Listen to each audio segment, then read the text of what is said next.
তুমি আর দেশে আসতে পারবা কিনা জানি না।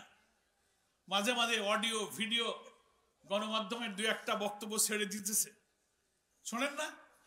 তোমরা চালায় যাও না আপা, আপনার জন্য খুব মায়া লাগে, আপনি আসেন, এই জায়গায় আমরা দেখবানে, হেন তেন বলে। না, তোমরা চিন্তা করো না, আমি পাশে আছি, ঢুকে পড়বানে।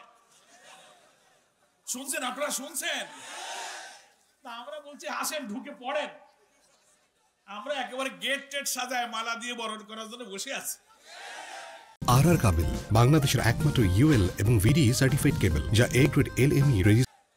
আপনার এই হত্যাকাণ্ড, আমরা দুর্বল হতে পারি, আমরা অসহায় ছিলাম, আমাদের আপনারা হাত পা বেঁধেছেন, ডান্ডা বেড়ি পরিয়েছেন, হাত কড়া পরিয়েছেন, কথা বলতে দেননি, মিটিং করতে দেননি।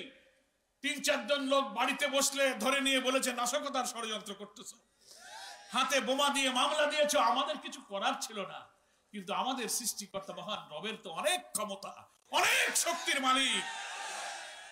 সেই তোমার ফাইলটা এখন তার হাতে, ফাইলটা আল্লাহ ডাইরেক্ট হ্যান্ডেল করতেছে। কি বলেন, ঠিক কিনা? 200-র উপরে মামলা হয়ে গেছে ট্রাইব্যুনালে, রেড অ্যালার্ট জারি হয়েছে, ওয়ারেন্ট জারি হয়েছে, ভিসা বাতিল হয়ে গেছে। আপনি এখন টপ করে ঢুকে পড়েন। সেই জন্য আমি শুরুতেই বলেছিলাম, একটা কালো যুগ পার করেছি।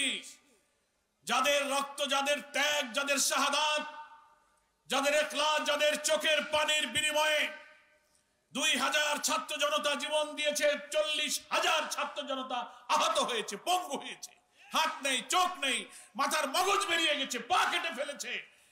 আমরা আজকের এই ঐতিহাসিক কর্মী সম্মেলনে এই শহীদ এবং আহত সমস্ত ছাত্র জনতার কষ্ট, ত্যাগ, নির্যাতনকে গভীর শ্রদ্ধার সাথে স্মরণ করছি। আল্লাহর কাছে তাদের শাহাদাতের জন্য দোয়া করছি।